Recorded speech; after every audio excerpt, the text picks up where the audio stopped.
बात सुमिरन की है। अगर हम एक रोटी सुबह एक रोटी शाम पाए तो उपवास ही है।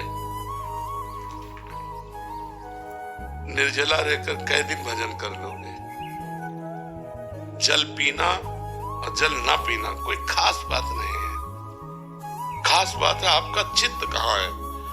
कितने ऐसे जीव जो केवल जल पीकर रहते हैं हमारी सृष्टि में, क्या उनको भगवत प्राप्ति हो जाती है? ये ऑपरेशन है 3 दिन जल ना पी करके उपवास करने का, करो, लेकिन उसका कहीं भी देखा नहीं खींचनी चाहिए। कितने ऐसे जीव जो मिट्टी खाकर जीते हैं, कितने ऐसे जीव जो फल पाकर जीते हैं, कितने ऐसे जीव सृष्टि में जो वायु पीकर रहते हैं, कितने ऐसे जीव जो नपुंसक हैं, कभी भोग ही नहीं करते हैं। क्या इनको भगवत प्राप्ति हो जाती है? जिसका चित्त भगवदाकार है उसको भगवत प्राप्ति हो जाती है। अब हमको देखना है मिताहार, सात्विक, भगवत प्रसाद, ये व्रत से भी बढ़कर है। मिताहार माने थोड़ा, अगर हम 4 रोटी खाते हैं तो 2 रोटी खाएं, और धर्म की कमाई, पवित्र भोजन और भगवान को अर्पित करके, और रोज भजन हो रहा है, सब कुछ हो रहा है। खास बात भजन है। अपने भी ये सब, पर बाद में जब समझ में आया तो चित्त वृत्ति का भगवान के चरणों में अर्पित करना। गोपीजनों का सबसे बड़ा पद है हमारे भक्ति राज्य में। अगर भक्ति राज्य में कहीं भी किसी का पद दिया जाता है तो यथा ब्रज गोपिका नाम, जैसे ब्रज की गोपिकाएं, ऐसा प्रेम कहीं नहीं देखा गया। बड़े बड़े महाभागवतों ने इन्हीं का अनुसरण किया है। जैसे महाप्रभु चैतन्य देव गोपी प्रेम की भावना में डूबे हुए, हा कृष्ण हा प्रीतम, यथा ब्रज गोपिका नाम। अब गोपिकाओं की दिनचर्या देखिए, सुबह उठती है, गौएं धोना है, घर लीपना है, भोजन बनाना है, पति पुत्र आदि को पवाना, पूरा एक गृहस्थी की नारी जैसे करते हैं, भागवत में लिखा हुआ है, वही है दिनचर्या। अंतर क्या है? उनको परमहंसों ने भी पूजा क्यों?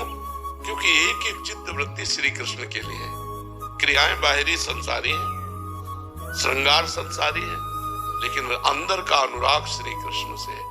मुरारी पादार्पित चित्त वृत्ति, एक एक वृत्ति, जैसे समुद्र में तरंगे उठती हैं, ऐसे चित्त में वृत्तियां उठती रहती हैं। हमारी हर वृत्ति संसारिक उठती है, और अगर हर वृत्ति भागवतिक होने लगे, बस यही साधना का लक्षण है। चित्त वृत्ति भागवती को होने लगे। दुर्वासा जी दूब का रस केवल पीते हैं। अम्बरीश जी चक्रवर्ती सम्राट है, नवीन नवीन रानियां, हर भोग, हर सामग्री। दुर्वासा जी तप में अहम है। अम्बरीश जी कृष्ण सावय मना कृष्ण पदारविंदयो, भगवान के चरण में। जब भगवान की सभा में देवर्षि नारद जी ने गान किया कि मृत्यु लोक में इस समय सर्वश्रेष्ठ महान भक्त श्री अम्बरीश जी महाराज, तो दुर्वासा जी को जलन हुई कि वो चक्रवर्ती सम्राट, अच्छी पोशाक पहनता है, सिंहासन पर बैठता है, रानी है, प्रजा है, सुख वैभव है, हमारा नाम क्यों नहीं लिया गया? दूध का रस पीता हूँ, वलकल की लंगोटी लगाता हूँ, महान तप से संलग्न हूँ, देखता हूँ कैसा अम्बरीश है। अब उनको अपराध ढूंढने में तो कोई मिला नहीं।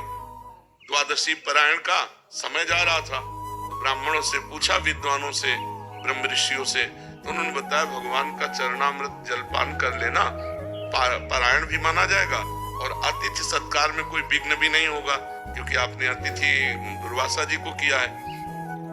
वो पान ही किए, बस आ गए। दुर्वासा जी को तो दोष देखना था। उनका बहुत बड़ा तू भगत बनता है, अभी मैं तुझे दंड देता हूँ, और भारी क्रोध करके उन्होंने कृत्या प्रकट कर दी मारने के लिए। अम्बरीश जी ऐसे ही खड़े रहे।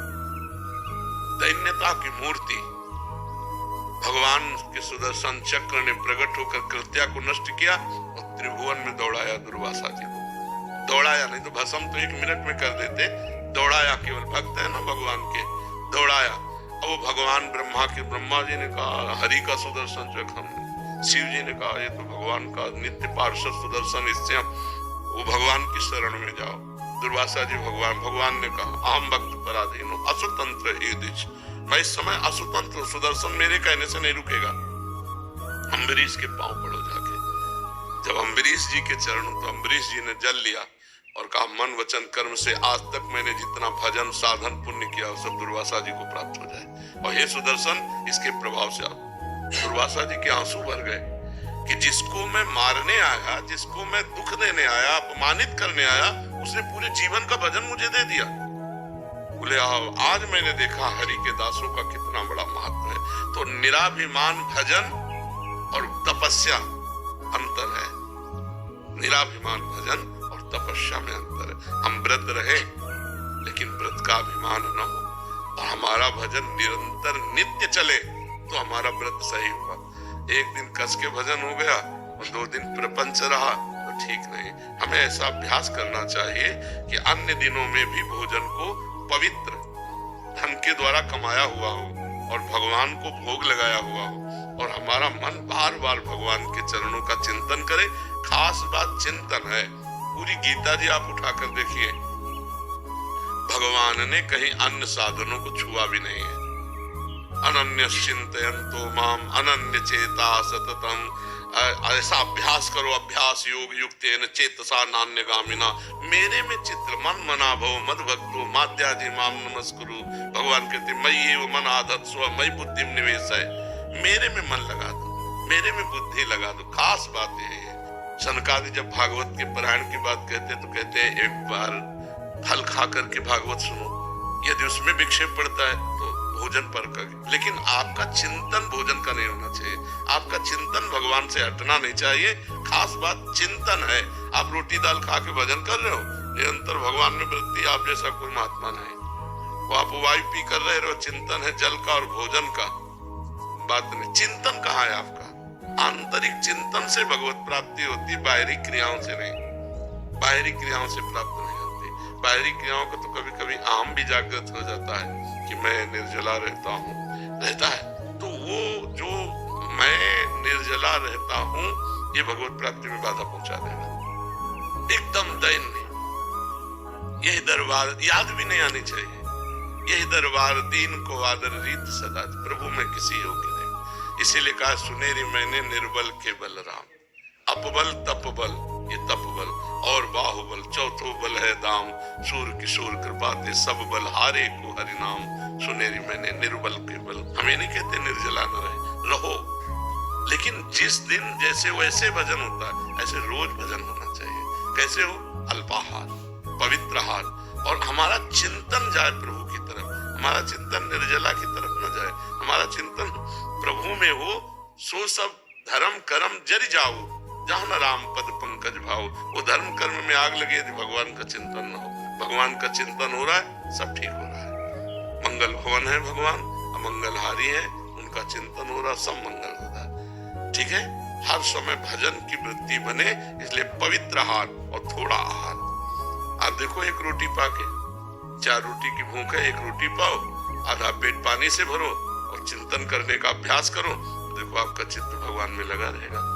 और 4 रोटी पाने तो 4 रोटी पाए, ऊपर से पानी फिर वायु, वो बस पचाने में सारी ऊर्जा लग जाएगी, भजन में नहीं लगेगी।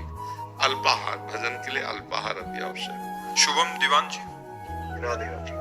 राधे राधे महाराज जी। महाराज जी, मेरा प्रश्न है कि माता पिता ने जब दीक्षा ली हो तो क्या ये जरूरी है कि उनके पुत्र एवं पुत्री वहीं से दीक्षा लें? कई बार माता पिता बचपन में बच्चों को दीक्षा दिलवा देते हैं, जबकि उस उम्र में बच्चों को इस बारे में पता नहीं होता। दीक्षा लेने का स्वयं का निर्णय होता है और हमारी श्रद्धा और हमारा विश्वास गुरुदेव पर हो।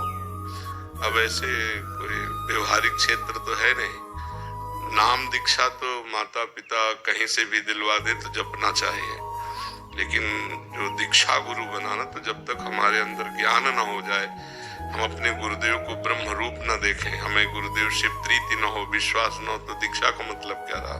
हमारा जहाँ श्रद्धा और विश्वास है, जिनको हमने देखकर अपना ब्रह्म माना, भगवान माना, गुरु साक्षात पर ब्रह्म, वहाँ हमें दीक्षा लेनी चाहिए। ये कोई रीति रिवाज वाला नहीं है, कुल परंपरा वाली बात नहीं। हमारा कुल वहाँ से जुड़ा तो हम भी वहाँ से जुड़े नहीं। हमारा विवेक जहाँ जागृत होगा, जिन संत पे हमारी भगवत बुद्धि है, हम उन्हीं से दीक्षा लेंगे, ऐसा भावना चाहिए।